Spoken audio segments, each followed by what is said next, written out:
Hello everyone, this is General Hand Grenade. Welcome to my war room in Prince George, British Columbia. You're looking at the 1914 board here as you have for the last couple of videos that I've put out. We're going to start in on some strategy videos now.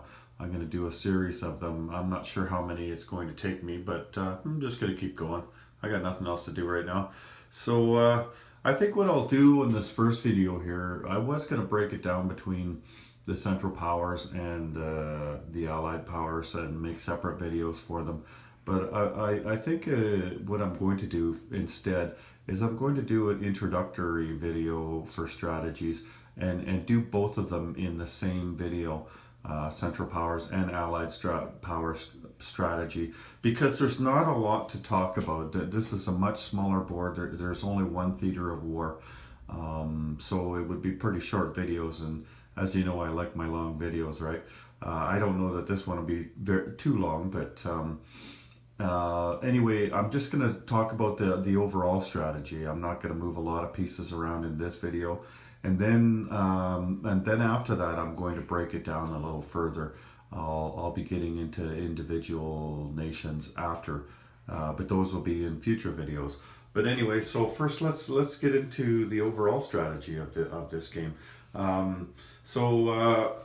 You probably already know, but I'll just go through it just in case you're coming across my channel and seeing a video of this game for the first time.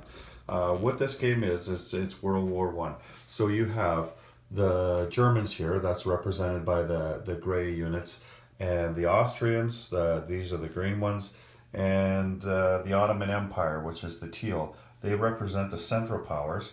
They're the bad guys in the war, and then they're opposed by the Great Britain up there. They're the light green guys, and we have the blue guys. That's France, and then the dark green guys. That's America over there, and down here we have Italy, and the dark brown guys over here. That's Russia. So it's 5-on-3 in this game, basically. So now, when you're playing, here let's move around so you don't keep getting the same angle. When you're playing the Central Powers, whether you're playing them by yourself or you're playing them with partners, you have to make a strategy first, even more so than if you were playing the Allies, because the Central Powers are behind the 8 ball in this game. It's really difficult to win this game as the Central Powers, and in fact, I've never seen the Central Powers win a game in 1914. So I'd like to find a person that could win this game, because I haven't found a way to do it yet. But anyway, but you do have to have a concerted effort to do one strategy. You can't just play read and react like you can in, say, Global 1940. In this game, you have to have a specific plan, and you have to follow that plan. And you're either gonna win the game, or you're probably gonna lose it. So you have to stick to that plan. You have to go very fast. In other words, I don't mean you have to play fast, you move your units around fast. I mean, you have to have a plan that's going to take 4 or 5 turns. And if you can't win the game in 4 or 5 turns, then you're probably not going to win the game. If it goes beyond 5 turns, maybe you could win the game in 6 turns. But after that, there's just no way, because the Americans over here, they're not in the war yet. They enter the war on turn number 4, and on turn number 4, they're dropping units in Europe. So, and like they've got 3 turns to build up units, and then they're going to go and they're going to drop those units in there. So if you haven't just about won the game by then you're sunk. So that's why you have to have a plan, and you have to make a concerted effort. Now, for both sides, you have to win the game. You have to capture 2 capitals. If you are the Central Powers, if you're Germany, Austria, and the Ottomans, you have to capture 2 capitals. One of them has to be Paris here. The other one could be any capital. It could be London. It could be Rome. It could be Moscow over there. and it's highly unlikely it's going to be Washington. There's just no way. So let's just say Washington's. Don't even bother with that one. If you capture Washington, then you probably that might be the only way you can win this game as the Central Powers, or the only way that I can see it. I know other people have commented on my videos and stuff, and they say that they've seen people win with the Central Powers, but I'll believe it when I see it. So as the Central Powers, you have to take Paris and you have to take something else. But really, though, if you can take out Moscow and you can take Italy, then you will have then you will make it a 3-on-3 game, and so you will have a little more time to go after Paris, and perhaps you can force the Allied powers into surrendering. So when you do formulate your plan, it basically comes down to one of two plans. And then with each plan, you know, it's you can work it different ways. But it's either got to be a Paris first plan where you're going after Paris to begin with. And I don't just mean Germany. I mean, you've got to come after Paris with Austria and Germany here. Austria will be going through Italy, and Germany will be going straight at the French here. Or you can go the other way and you can do Moscow first strategy. So both Austria and Germany here are gonna just make a beeline for Moscow over here. The other, you could try a London first strategy, but I don't think that would be successful, because as the Central Powers, it is not cost effective for you to buy any boats. And as you can see, you only start with one transport in the entire game, and that's right down in here. Austria has a transport. Germany has some boats, but they don't have any transports. So you have to buy transports, and then you have to get across the water. And while you're doing that, then you've got France, and then you've got Russia coming after you.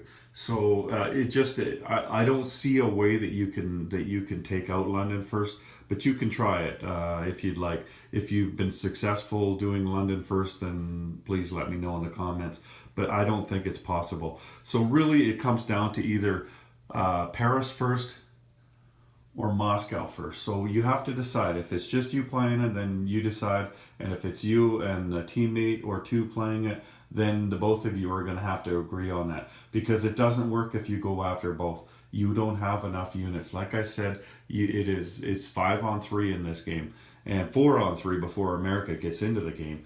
So if you don't concentrate your attack, you're not going to get there in time. Like, it'll look good. You can split your forces up and you can attack both, and you'll look good. And then the fourth turn will come along, and all of a sudden it's not going to look good anymore when the Americans enter the war, because you didn't go fast enough to capture one of those capitals, and now America's going to be dropping troops every single turn into Europe, and then you're sunk.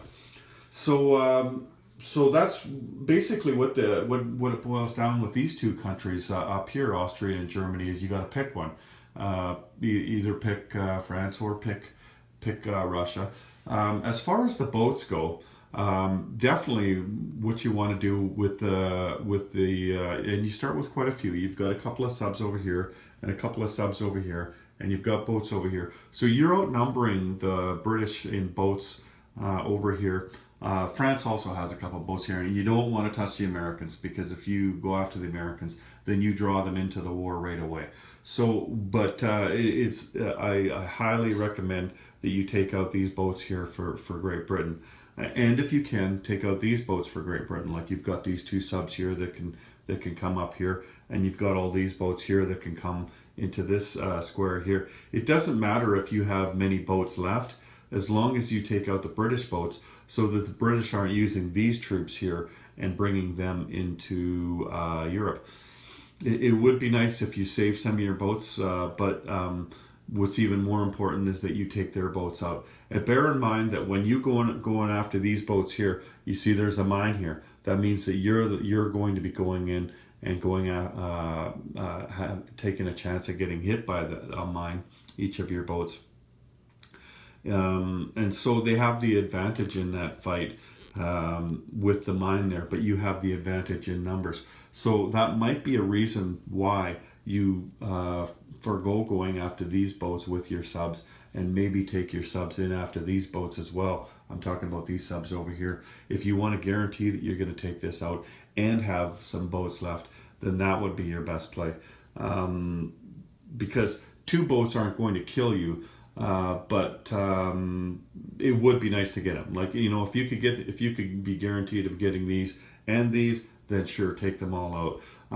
The other thing you could do is go after the French boats with these, but the battleship gets 2 hits, and so that's pretty dicey. You know, like, you may or may not get the French boats out of there.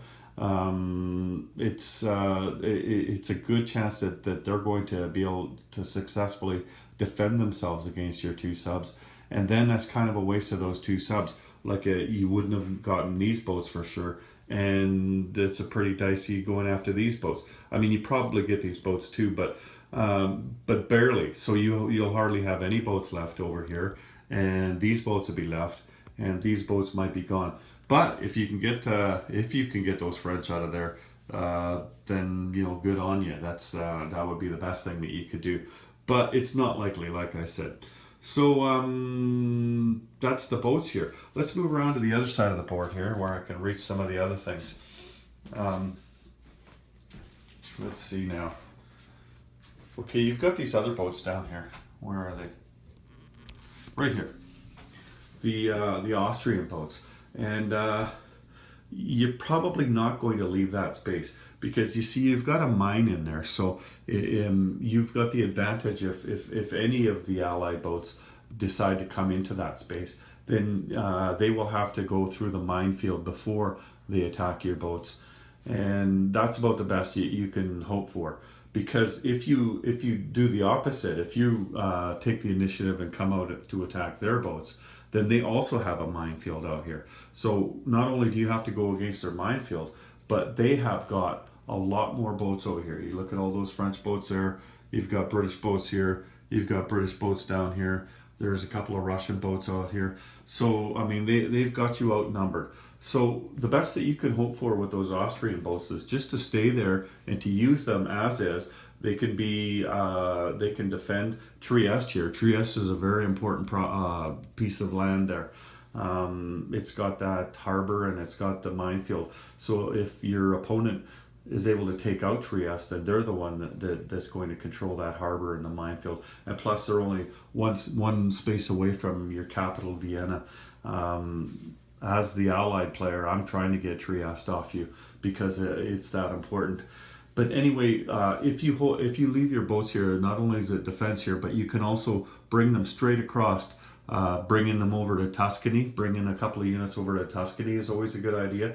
And you don't have to go through a minefield to do it, because you don't even have to move your boats out of there. You can just leave them there and just basically take your dude and your artillery and just move them over like that. So you didn't have to move anywhere. So don't move those boats out of there unless something happens. You know, a couple of turns into the game, maybe they came after you with the Italian boats and they lost them all and you didn't lose any, or maybe for some reason they decided to go up to the Atlantic. You know, they took all those French boats up to the Atlantic, and all that you have to deal with down here is the Italian boats. Then maybe you can think about taking them out. But that wouldn't be very advisable for them to do that. They're a lot better off with their boats in the Mediterranean down here, because there's so many more targets down here and lots of money to go after down here. So I wouldn't recommend, as an Allied player, taking these initial boats out of here. Eventually, when the Americans come into the war, that's when, as an ally, I'm playing in the water up there. But other than that, my boats, this is what I'm doing, is taking over the Med down here. And so you're better off leaving your Austrian boats over here. As far as these boats go, the Ottoman boats, I think of them as being opportunistic. It does you no good whatsoever to attack these Russian boats up here. Both of these spaces here have a minefield in them. See the mine here, over here, that's the same as this space right here, and this minefield over here. So if you attack the Russian boats, first you have to get through the minefield, then you have to attack the Russians.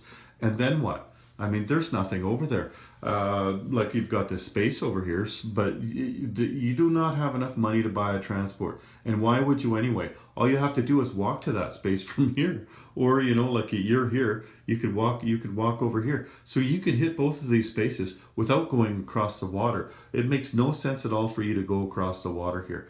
So do not attack these Russian boats. What you can do instead, let's move this back a little ways. What you can do instead is just wait for an opportunity. The British are going to move before you are in the game. But if they didn't, a better play for you. See, there's no mines out here in Sea Zone 19. You can go out and you can take these boats, right? And it would be 2 cruisers against 1 cruiser. The transport does not take part in the fight. It just sits there and waits to see who wins that fight. And if the Ottomans win that fight, then the cruiser is destroyed automatically. But it's likely that these British boats won't be there, that they will have moved somewhere else. But that doesn't mean that on a subsequent turn that like this is a good space for them to go to maybe attack Smyrna, or there could be a chance, a point in time where, say, maybe they have the battleship out there with a transport, or maybe they have a cruiser out there with a transport. Anyway, that's the time for you to use these boats if you still have them, if the Russians haven't attacked them yet. That's when you go after those boats. Is when you just lay and wait for Sea Zone 19 to have something that you can attack. That's the best thing that you could do. You could also go after Sea Zone 17. If there comes a point in time where it's just these boats in here, then maybe you could go after this. But that's not a very good attack either, because you've got 2 cruisers going at a cruiser and a battleship. The battleship can take 2 hits, and they've also got a mine here. So like if they just have this here, then maybe you go after this, and you take your chances with the minefield, and then you go after. But basically what I'm saying is that you want to leave these boats. They're not doing you any good about going after the Russians. Wait until you have an opportunity where you have the advantage, or even when you're even. Like if you could go against 2 cruisers over here, then that's great as well. But just hang on to them until that point. Because it's like I said, it's not going to do you any good to take out those Russians. Just wait for your opportunity if it ever comes. If the Allied player is playing a good game, then that opportunity is not going to come. So let's talk about the rest of the Ottomans for now. Now, if you're playing against a good Allied player, you can see down here, this space down here, this is India. If you're playing against a good Allied player, then they're going to be piling most of their stuff on India, and they're going to be going after you. And there's not much you can do about that. Basically, all you can do is pile as many dudes as you can and just fight like hell, because he's coming after you. If he's not coming after you, then I don't know what the hell he's doing. Then you're playing against somebody that doesn't know how to play the game, because that's the best thing they can do. So you're basically just hanging on for dear life. Don't worry about expanding. Like this space here, you can get for free. All you got to do is move a guy up here, and then all of these guys become Ottoman. You might think about going after Greece, but I wouldn't do that. You're going to need every unit you have, and that's why the only reason you're going up here is to get those units. You can bring those units back, or you can you can leave 1 or 2 of them up here to defend against the Russians coming down. But it's more likely that you could bring them back, and you're gonna have to defend Mesopotamia, and then after that they're going to be going after these 2 spaces. But also you've got Transjordan here, because you've got the units, not just the units from India, but they've got units in Africa here. See, like, you're screwed in here. You really, if they don't go after you, they're really not doing a good job. So basically, you're just holding on as long as possible. You're trying to hang on and keep the British busy as long as you can, while those 2 nations up there, Germany and Austria, do their best to try and take out either Paris or Moscow. And of course, with those, they're also going to take Italy. But there's not really much you can do on offense other than counterattacking. Um, I just don't see the game where you're going to be expanding. You know what I mean? Like if the Russians take off from this territory, there's nothing on there, and you've got a guy on there, and you don't have too much coming at you, then sure, take the easy 3 IPCs. But what I'm saying is, like, you don't want to take a bunch of units and attack a bunch of units up here. This is where the threat is over here, or that's where it should be anyway. Not only do they have can they move straight through here once they take out the Persians, but they've got 2 transports down here, and it's possible that they may be able to bring that transport down from Canada as well if the Germans don't take them out with the submarines. If I was the British player, that's what I would do. I would take those boats and I would bring them down through the Strait of Gibraltar there and bring them down here and use them down here. So they could have 3 transports, so they could be going, they could be coming around this way, see? You can go through the sea. They could be coming around this way, so they could be hitting you from both sides, and with the African contingent as well. And that they can also go around this way too. They can come around and try to hit you from this side. So the British are all over you. And like I said, all you can do is just hang on and fight like hell. Now, let's say you've chosen to go Paris first. Well, that doesn't mean that you can ignore the Russians.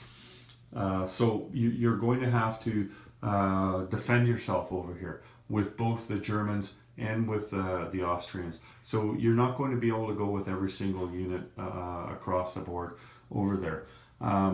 If you're playing the out-of-box rules, then you might be better off going against Moscow first, because there's the Russian Revolution rules, and if you're playing with that, then that's a bonus for you, and Russia would probably be your most attractive target, because you could take them out without taking every single Russian unit off the board.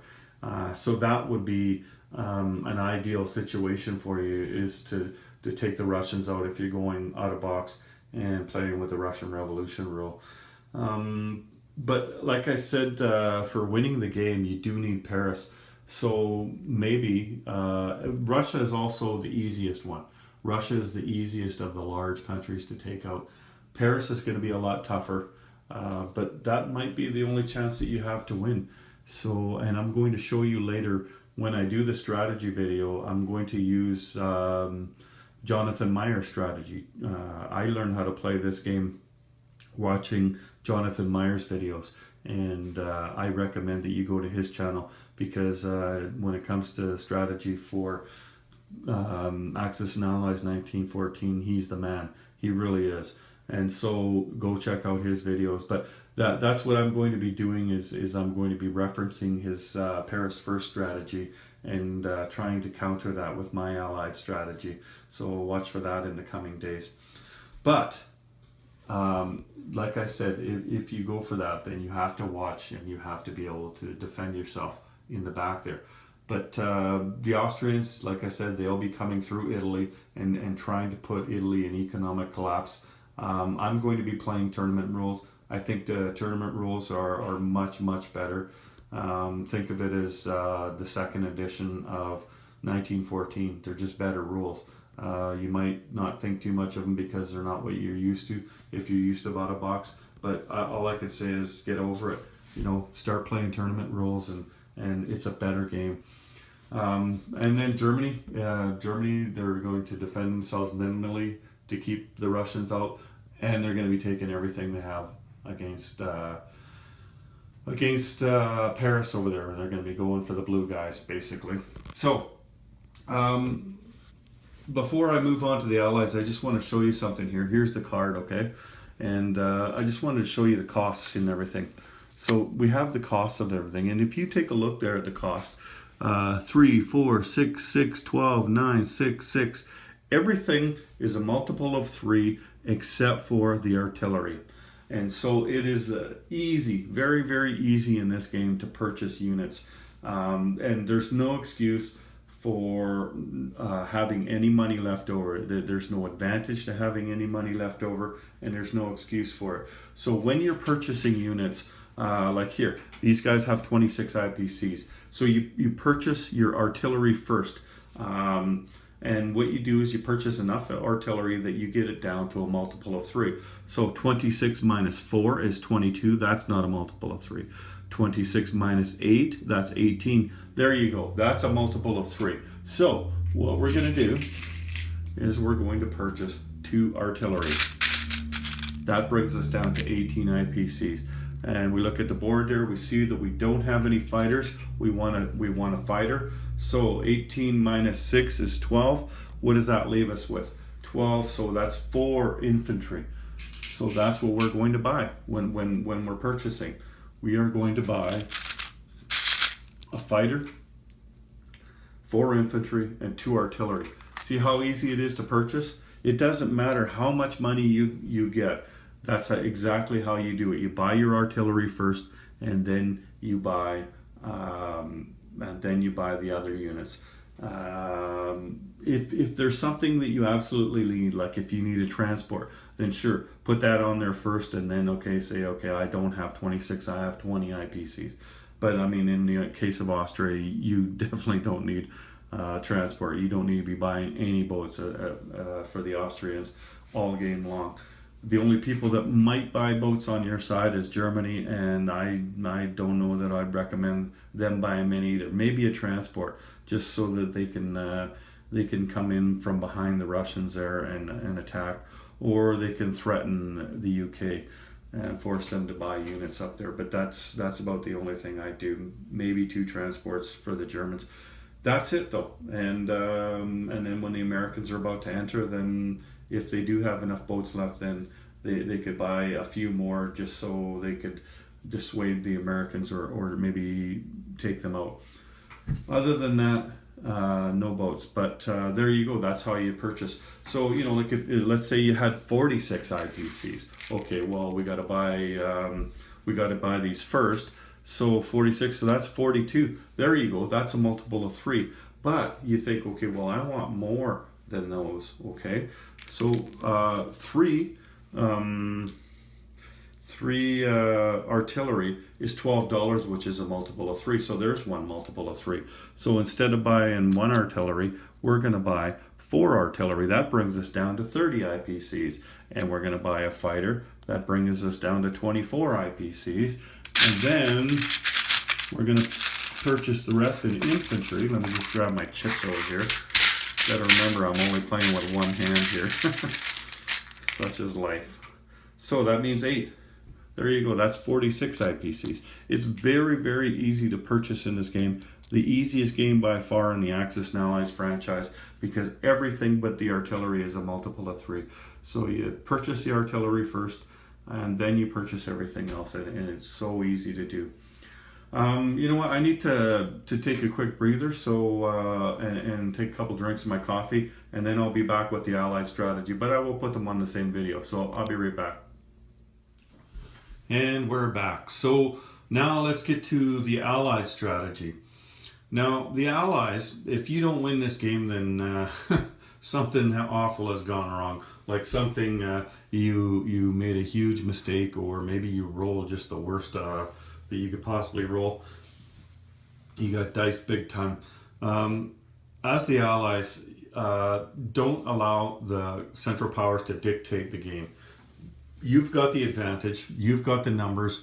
They might be concentrated in numbers to begin the game, but don't get too excited about that. That's just the first turn or two.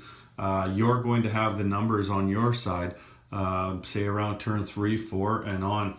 So don't allow them to dictate the game. You need to take the game to them, even right in the beginning. In 1940 game, the Axis, Japan and Germany, they just go as fast as they can, and they're so powerful that they dictate how the game goes. And but that's not the case in this game. The Austrians and the Germans are not as powerful as those two nations are in that game. So if you're trying to wrap your mind around this one and trying to equate it, it's not the same thing. They don't have the same power. There's not the same units in the game. There's there's only a couple of different unit types in this game, and it's mostly a ground game. So they can only go so far and so fast because eventually you clash into other armies, and then you're stuck there. And you're just fighting it out, and all the allies need to do is continue to keep you there in those fights until the Americans get in and the British dispense of the Ottomans, and then they take over. They basically the British and the Americans just steamroll them. And here, let me just get back here for a second. So the fight's going on in here somewhere, either whether it's over Russia or whether it's over France over here, and down here the British, they've wiped this out, and so they're there, and then the Americans have built a force and they're over here, and so you look at that corner of the board and that corner of the board, and they just come together and they just squeeze, and once it gets to that point, the game is already over. You might as well surrender, even though it looks like you still got a force left, because you're not getting out of that.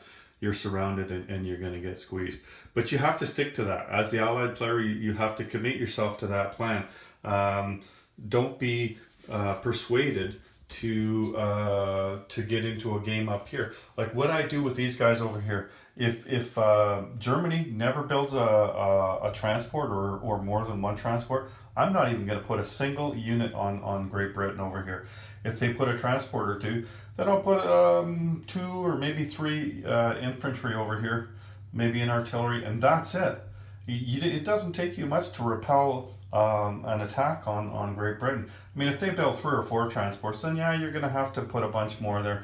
But if that's the case, then they're going to be starving themselves on the mainland there, and that's when you're going to make them pay with the French and with the Russians. So with the British, don't get sucked into putting anything up here. Definitely don't put any boats up here until about the 4th turn. And when the Americans come over here on the 4th turn and park their navy right here, that's when you can put some transports down. And if Germany's still got a navy, then you might think about putting a battleship down or something too. You'll have lots of money by then as the British, because you will have kicked the living crap out of the Ottomans, and you'll have all of their money. So you could put a battleship or 2 down here if you need to help protect all those transports from the Americans and the ones that you put down from the British. And then down here in you're gonna wipe out the Ottomans.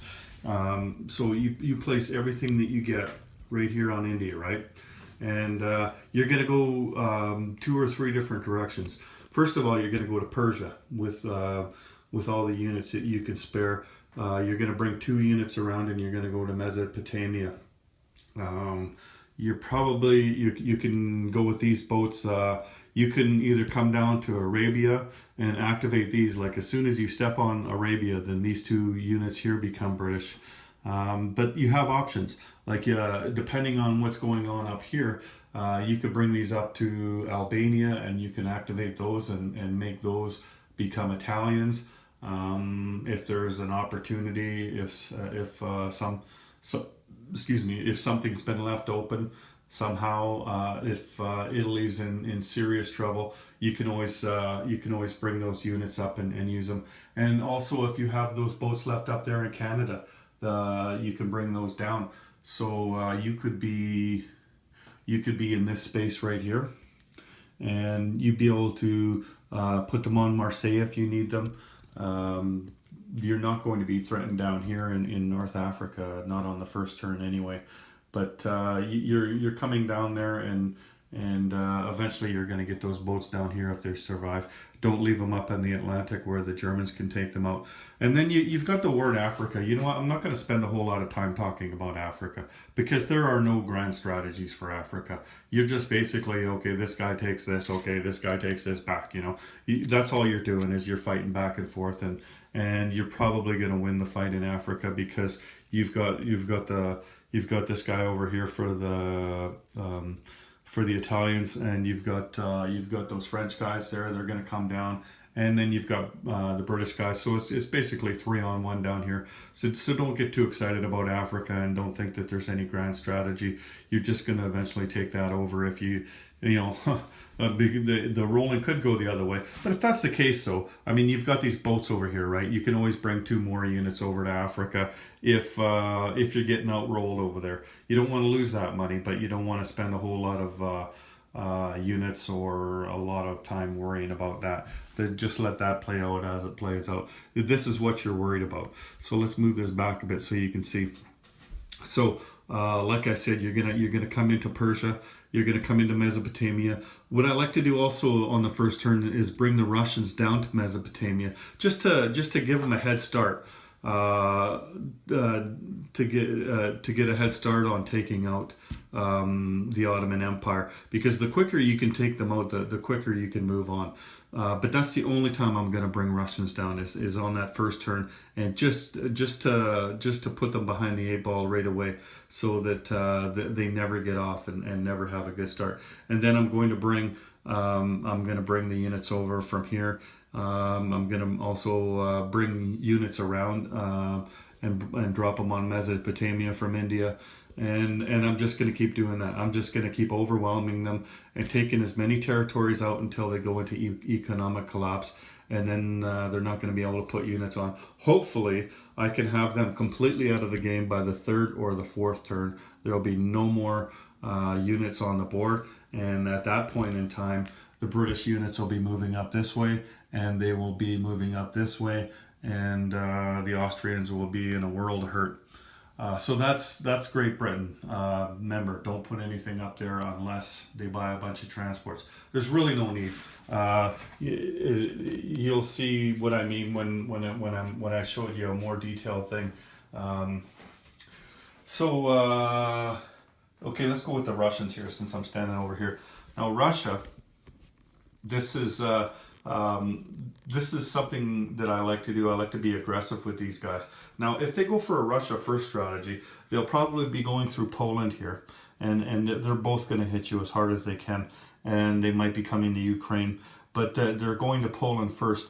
What I like to do, regardless of what happens, regardless of if you're going for Moscow first or going for Paris first, this is a territory that you can activate just simply by going there, just by putting one unit there, and then all of these things become Russian, right? But I like to put more in there than that. I like to put as many units as I can into that territory, and then that puts the Austrians on defense. And I like to keep doing that. I like to keep coming around them, even if they're coming at me. Just keep coming around them, because that forces them to come down this way. And I'm going to be fighting them with the Italians, the Austrians, and I'm going to be fighting them with the Russians. Basically, what it is I'm going to be doing everything I can to fight the Ottomans and the Austrians. The Germans, I'm not going after them, not with anybody. The French will just be, unless the Germans are not putting any units on the Western Front. All France is going to be doing is just defending themselves against the Germans. They're not going to be attacking them. The Russians aren't going to be attacking them. Germany's too strong. Just leave Germany alone. Just defend yourself against Germany and go after Austria, go after the Ottomans. Take those two nations out. Make it a 5-on-1, or by that time perhaps a 4-on-1 fight against the Germans, and then game over. America enters the war and game over. But if you can take these guys down to where they're a non-factor, and you can take these guys out, then the Central Powers got nothing left. There's not much they can do. So my initial reaction when I first bought this game, and when I was first looking at it, and the first couple times I played it, was go after Germany. Germany's the biggest one, right? But don't. Just leave them alone. Just ignore them. Put enough guys in Poland or wherever you're defending them from. Put enough guys in there. Put enough guys on the Western Front, and then go around them, right? Go after these guys. Just keep going after these guys and coming around and going after these guys, because what you're going to do, Germany's going to want to be coming this way, right, if they're going after Russia. But now, all of a sudden, they have to stop what they're doing, and they have to come down there, and you got to save these guys' ass. What you're doing is you're putting them on the defense. And that's what I said when I first started the Allies here, was make sure that you dictate the game. And that's what I'm talking about. You go after them. And don't go after these guys. They're too strong. Go after these guys. Go after the little brothers. Go after the little brother down here and the little brother down here. Go after them. And then big brother's got to come down and save little brother. And then all this is going on. And then America enters the war. And that's what it always boils down to. All these different strategies and all these different little things is, and then America enters the war, right? That's just the way it is. So Russia, just go down there right below them and kick them in the nuts. That's what I do. Go after the Austrians. Don't hold back. Okay, so the other key to the game is the blue dudes here, the French guys. Now they're the ones that are really going to have to hold their ground. And again, I don't just hold the line. I don't just make a line here and just pray for rain so that the Germans get bogged down. I'm going to go after them. Not the Germans, like I said, you go after the Austrians. So you take every spare man that you have and you go down through Piedmont here. You take your guys and you go down through Piedmont. And you've got your boats here too. You've got 3 transports. You're the toughest navy in the game, really, you and the British. So if you get these boats down, you can come out here. And what I would do on the first turn is I would come up here and I would come down here with these boats like this. And you bring 1 infantry over, and then these guys are aligned with the French. So these guys will all turn into French soldiers and French artillery.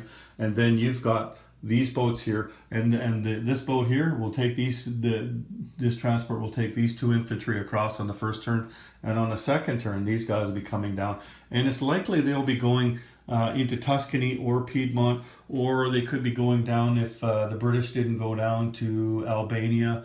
Then they could these guys here could activate Albania for the Italians.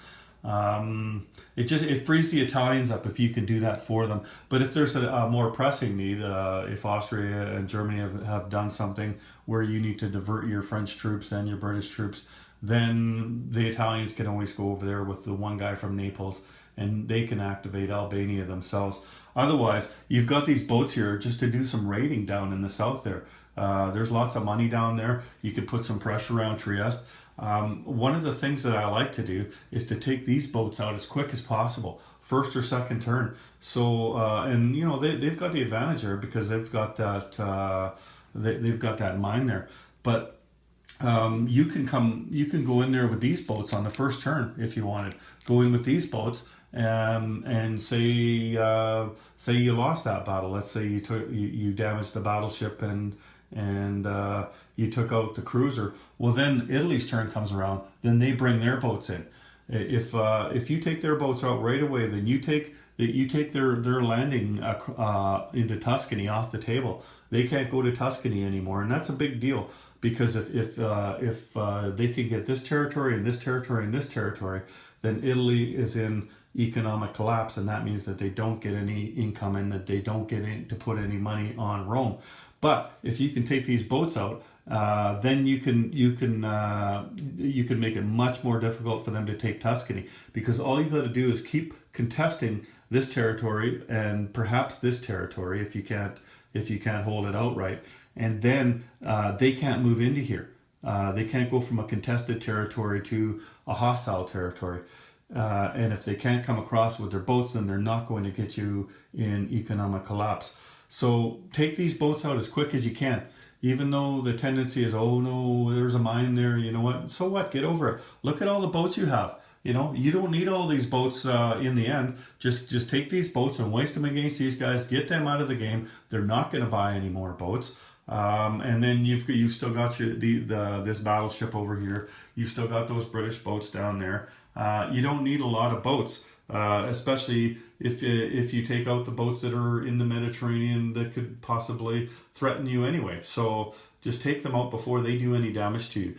They might bring some guys over to Tuscany on the first turn. That's fine. You got enough guys from Rome to come in here. But just take those boats out on the second turn at the very latest. The other thing is, like, you don't have to bring this battleship up here. You know what you could do instead? You could bring this up here just to protect them. And it depends on, you know, like if they got two subs over here, then maybe you want to go further than that. Like maybe you want to do this, right? It just depends on what's going on in the Atlantic, and if all these subs and everything went over here, then what you need to protect this, because you could take these two battleships into that fight over there against the Austrians, right? It just depends on what you have to work with. So keep that in mind, taking out those Austrian boats. Now, the other thing is, like I was mentioning earlier, is try to put a couple of guys in Piedmont every single time. Just keep moving guys over here, even though you think, oh, geez, you know, I'm losing the battle on the Western Front here. So what? Just keep going after the Austrians. If you keep going after the Austrians here and here with the Italians, and then you kicking them in the nuts down there with the Russians, then Germany has got no choice but to go down there and save their ass, because you're going to put them in economic collapse. If you can push them back to here and make a landing in Trieste here, and you can contest or control these two territories, then they're in economic collapse. So, you know, then they're not getting any units. So go on the offense and go after them. You only have to do it for a couple of turns. You only have to hold out for a couple of turns right here against Germany. If you're just sitting here and holding back, then they're coming after you. You're losing territory. You're losing income. Go after them. Make them lose territory. Make them lose income. And they have the numbers on you to begin with. But believe me, if you keep going after them, before you know it, then the Americans are in the war, and the Ottomans are gone, and the British are on their way out. It only takes a couple of turns to do that. And also remember, you've got all those boats over there, so you're making the odd landing. They think you've got you, and then you scoot around them and you go to Trieste. There you go. Once, like if you take this out, like I said, with the French, then all you got to do, you just leave your boats in there and you come in with transports, and you can transport guys across to Trieste. And once you got your transports in there, then you don't have to move them out. Even if they own Trieste, as long as your boats are already in there, you just move French troops from here, you move them down to here, and then you transport across to here. Then you don't have to move, and so then the mine doesn't get a shot at you. What else do we got? The Americans here. So the Americans are just going to build up. They're going to make sure, they're going to take a look. By the time they go across, they're going to know what they have to face with the German Navy. Did they buy any boats and things like that? So they're going to know how many battleships and well, this is the wrong boat. I think this is supposed to be a cruiser. Anyway, they're going to know how many boats they have to go up against, so they're going to know how many battleships and cruisers to buy. And basically what you want is enough transports to match up with the dudes and the artillery. And then when it comes time, then you're going to move to this space here, and hopefully the British are going to buy some boats on the same turn. They'll put boats here on turn number 4. You'll move your boats over here, and then you'll buy more transports over here. And so you're going to do a transport shuck. So these transports will come across, these transports will come back, and then it'll just keep going that way. And you'll keep dropping units over here until they surrender. It would be nice if you could drop your dudes up here, but it's a lot more cost effective if you just go to Sea Zone 8, drop them here, and let them walk the rest of the way. Then it might take an extra turn or two to win the game, but at least you're not going to lose your boats. You're not going to go against this mine in here. You're not going to take a chance at sinking your fully loaded transports or anything like that, or your cruisers or your battleship. You're just going to be dropping units in here. That's nice and safe. You got some British boats in there, and then once the British boats are in there, we're talking transports and perhaps a battleship or something, then they're bringing these guys across. So you're dropping British and American dudes into what's this space here, Picardy. You're dropping them into Picardy. So you've got blue and green and green. You're just one after another. You're just dropping units in there, and that's when you go after Germany. Before that, you went after the Ottomans and you went after Austria. Now you go after Germany. Once Americans enter the war, don't worry about them till then. Just defend yourselves against them. They're tough. There's no doubt about it. They're the toughest nation on the board to begin with. But you've got 5 nations. They've only got 3. So just defend yourself and go after the little brothers and you got the game. I don't see how, if you stick to that plan, I don't see how I keep wanting to say the Axis. I don't see how the Central Powers can win the game unless they get really, really lucky and they're rolling. And I'm going to show you a plan that Jonathan Meyer came up with. It's about taking Paris first. And when I do another strategy video, that's what we're going to do. We're going to use Jonathan Meyer's Central Power strategy, because I don't have a winning Central Power strategy, quite frankly. So we're going to use his strategy, and it's quite detailed. He showed you exactly what he would do. So I'm going to use his strategy for the Central Powers, and I'm going to use my strategy against it. See, he thinks that the British are all of a sudden not going to take the Ottomans. They're going to get worried because everybody's coming after France. I'm not going to do that. And he thinks that you're going to put boats here and bring dudes across. I'm not going to do that. I'm going to kick the shit out of the Ottomans down there. I'm going to kick the shit out of the Austrians. They think they're going to keep coming over here while the Russians are all over them. And, it could be, like Jonathan's a very good player. Maybe his strategy wins out, but we're going to find out. We're going to put that to the test, and hopefully his strategy works, because I'm looking for a Central Power strategy that works too. Then I'll have to find a different strategy to try to defeat that one. But I don't think it's going to, but we're going to find out. Anyway, is there anybody I didn't talk about?